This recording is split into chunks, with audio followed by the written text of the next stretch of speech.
let it go. Big saying that, let it go.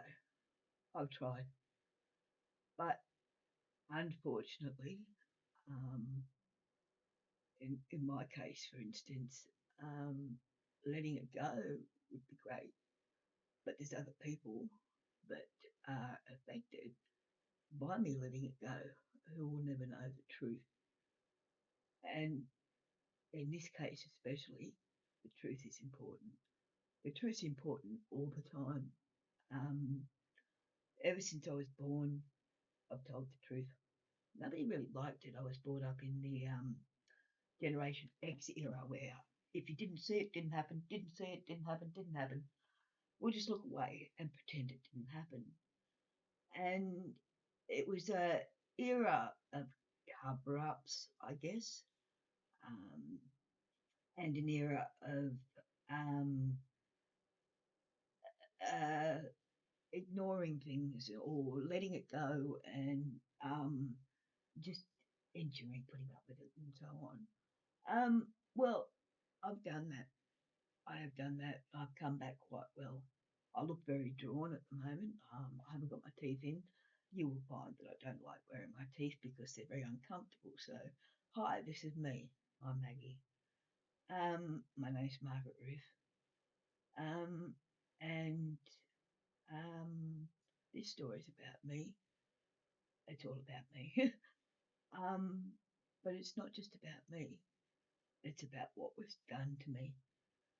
Um, and the result of that snowball rolling down the hill, gathering lots more snow, and becoming something that is just huge. And unfortunately, it's got to be said. Everything's got to be said. Rectification. Good word that. And I think I'm going to get that tattooed on me. Because this is what it's about: is rectification. I'm sitting here now. I have 6 children. I don't see any of them. Um, I see two of them when I can get there. They live an hour, over an hour away. But my other 4 children, my youngest son, I haven't seen since the 25th of September 2015. He was 12 years old. That has just destroyed me. I'm a very happy person. Um, I get up every day, I smile. I'm happy with people around. I don't get depressed. I don't get there. I smile. I'm happy. But underneath that happiness is just pure chaos. It is pure horror. And in my mind, it's just broken. Um, and this is what happens in a society where we'll just let it go. And this is all about violence, men being violent, misogynistic men, domestic violence, abuse, and the result of that 20 years later, 10 years later, is where we're sitting now. And um, unfortunately, I could go on. I could become the artist that I am. I could become everything that I am. Um, and I had a look yesterday, it was the 3rd of January 2026 yesterday. And I just don't do this usually, but my Facebook memories came up. And I started looking through them and I realised something. I realised that I was okay. I have done some pretty amazing things and I do amazing things, but you ask my children, they won't agree with you. Ask my friends around me, they will agree with you. You ask the kids that are around me now, they'll agree with you. But um, the ones that count, my blood, my bloodline, that's where it counts for me, and they don't know. And they will never know because they're subject to the illusion. And It's time. It's time the illusion was stopped. It's time that the whole thing stopped and the balance was put back into the world. Because men have just done. I don't get me wrong, women do it too, but it's mostly men, as we can see by all the figures worldwide, that do all this destruction. I was speaking to a good friend last night who used to live with me many years ago. Lived with my husband and myself. We weren't married, we were just seeing each other then. But and her partner's in jail now for domestic violence against her, and he gets out in a couple of months. And she was saying to me how she didn't want her children to grow up thinking that the violence was all right, thinking that that was how the norm was. And that bit me because, unfortunately, in my case, that's exactly how it's turned out. And I'm powerless to stop it. Um, I'm not allowed to know my youngest granddaughter's name because I do funny shit. How it was put to me last year was you shaved your head, you're doing the tarot cards again, you've lost a lot of weight, so you're back on drugs again. So we don't want anything to do with you. And so, bang, I lost everything. Um, I've sat here for the last 7, 8 months just heartbroken. A little granddaughter that I absolutely adore, who absolutely adored me. Um, I'm just completely wiped out of her life because of one man, one man's abuse, one man's power, and one man's control, and one man's use of the government um, to further perpetrate that campaign of utter terror and just taking everything from me. Um, I'm not perfect, I never was. Um, you can ask anybody that. I have my fun, I have a good time, but the only person I hurt's myself. I have very strong codes as far as morals concerned. I will not hurt other people. I don't go out of my way to hurt other people, and I'll go out of my way to help people. But in the last 12 months, it's all rolled over, and now I sit here with nothing. And I think to myself, well, if I hadn't helped this person, I'd be fine. But that's beside the point.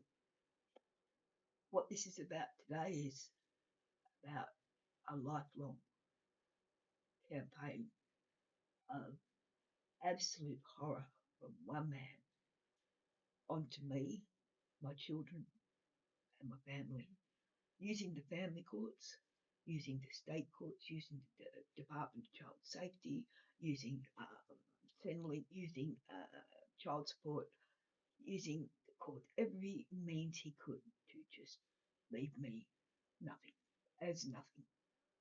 And I might be nothing, but as well as being a nothing, I'm also a something. I might not be much, but I'm a something. And I hold that close inside. So over this next series of these blog podcasts, um, you get the whole story. And from me telling my story of truth, nothing but the truth, um, I hope somehow that um, balance will be brought in back into it. I sit here now and I think, well, shall I sue the government? Shall I sue them? Not for money, but just for justice.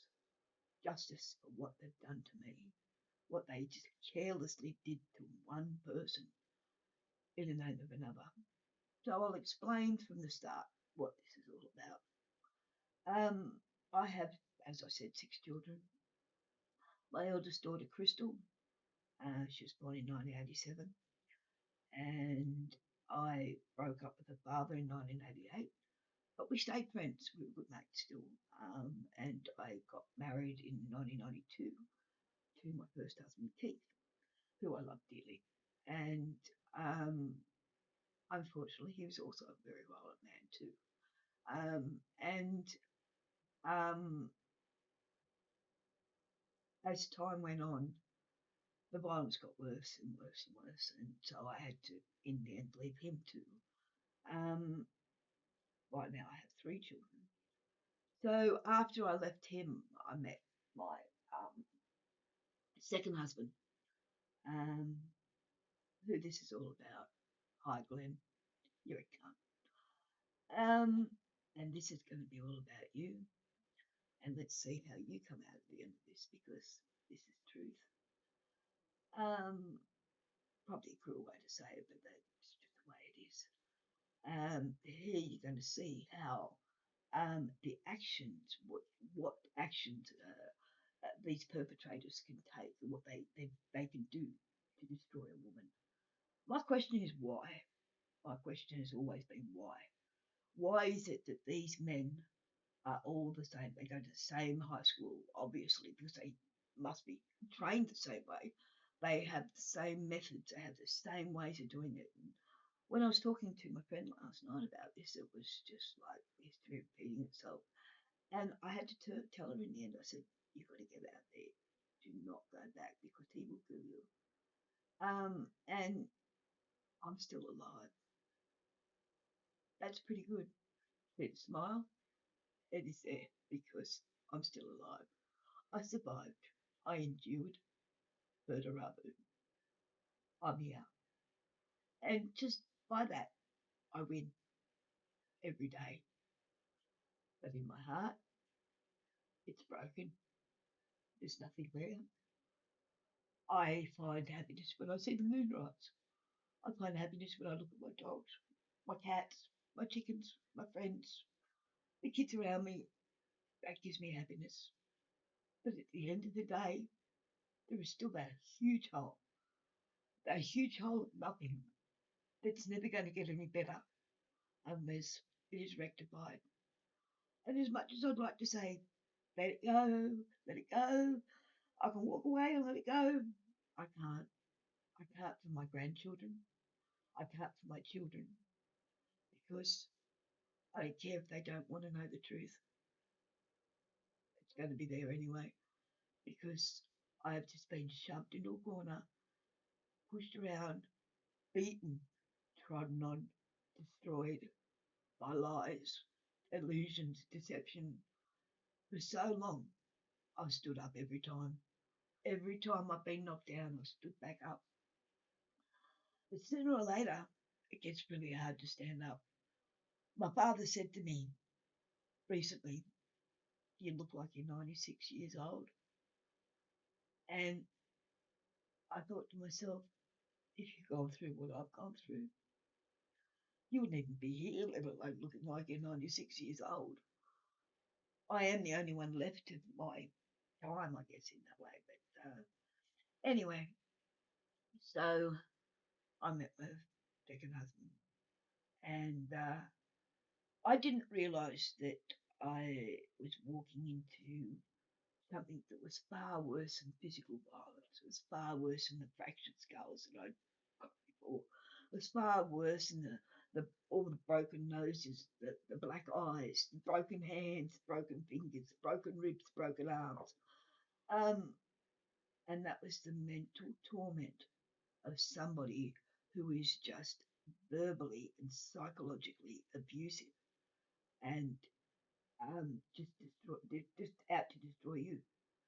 And it's really hard when you're a partner to someone, you love them, and you know, you're in a relationship, but this person is trying to destroy you. My name was Cunt. For many, many years, my name was Cunt. Oh, the prefix changed. I could be a little cunt, lazy cunt, dirty cunt, messy cunt, but I was always a cunt. And that was how I was addressed. And hey, cunt, hey, you lazy cunt, oh, fuck, you're a dirty cunt. That was my husband speaking to me. Um, I've never experienced care and love from a man. It's never happened. My bad luck, I guess. I've made some bad choices, but I didn't know that at the time. I married for love. I married because I wanted to. There was no other Um, Nothing else in it than that. And to have that just slowly and insidiously just wiped away, my soul just crushed by somebody who, because they're not happy with themselves, have to destroy those around us. And that's the person that's closest to them, the wife. I don't understand how somebody can get married to somebody or be in a relationship with somebody and treat them like that and say those things that are said to them. But that's my understanding.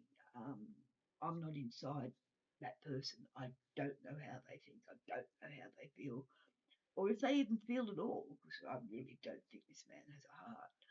But at the end of the day, um, here we are.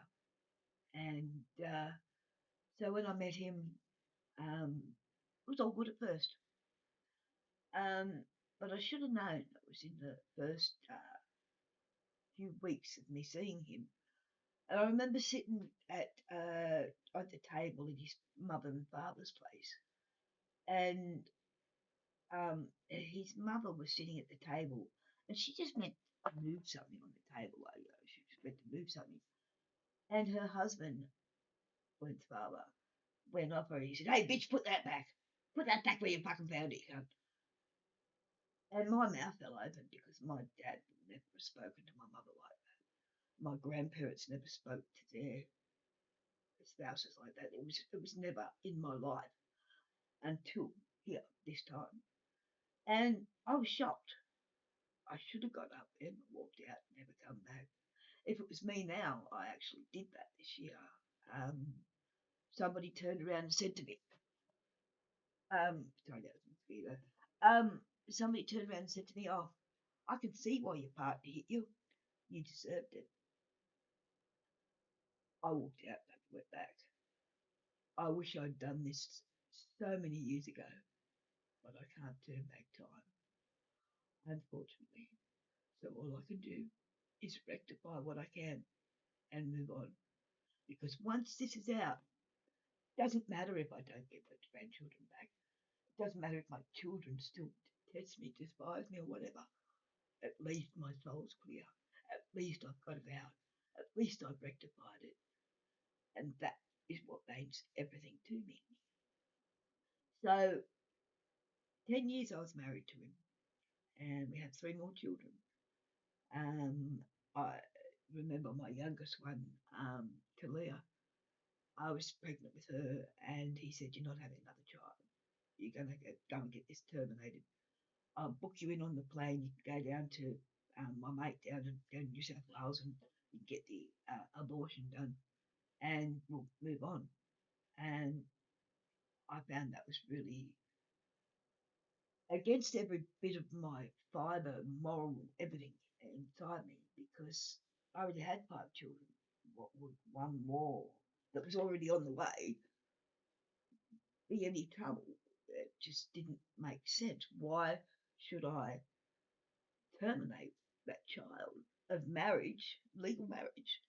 Um, it, it didn't make sense. So I actually refused it. I actually stood up, said no, it's not happening.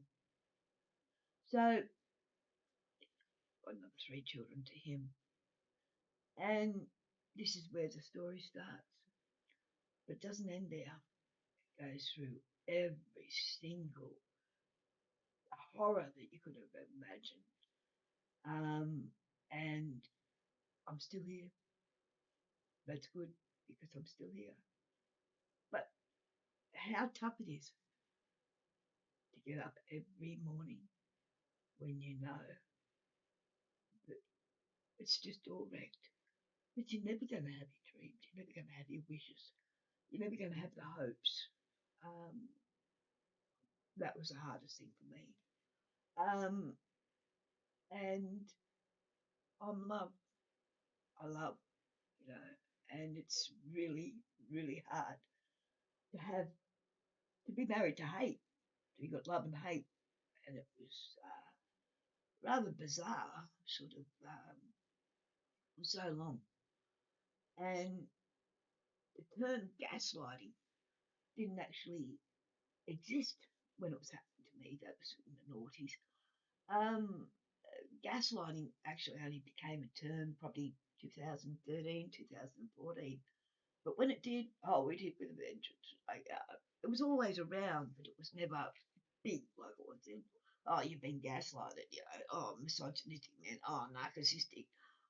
It's all good to say those terms, but when you actually live it and you actually see it, oh wow, I was gaslit. Oh my god, gaslit, gaslighting. Wow, that's a really, yeah. So I learned a lot about that. Yeah, and unfortunately, I learned that the hard way from being the victim of it, and it's the horror of that, just absolutely horrendous.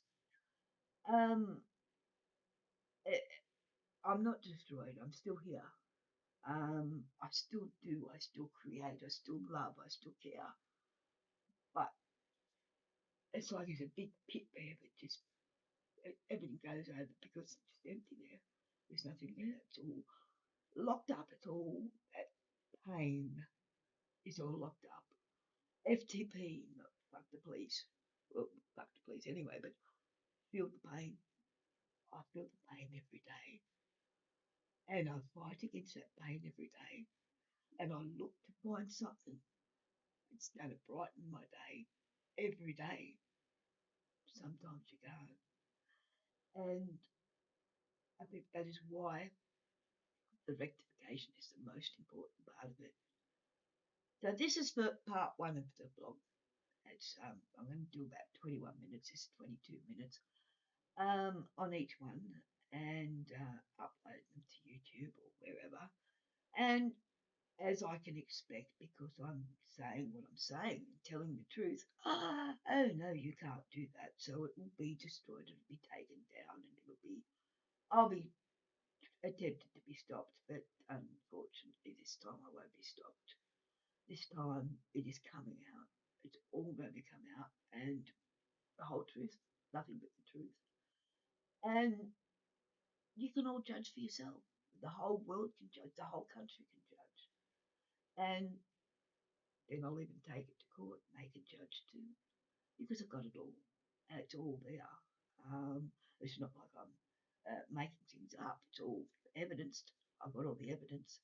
So let's see how it goes, and let's see how it all ends up from this beginning, because it is just a place on the end. See you next time.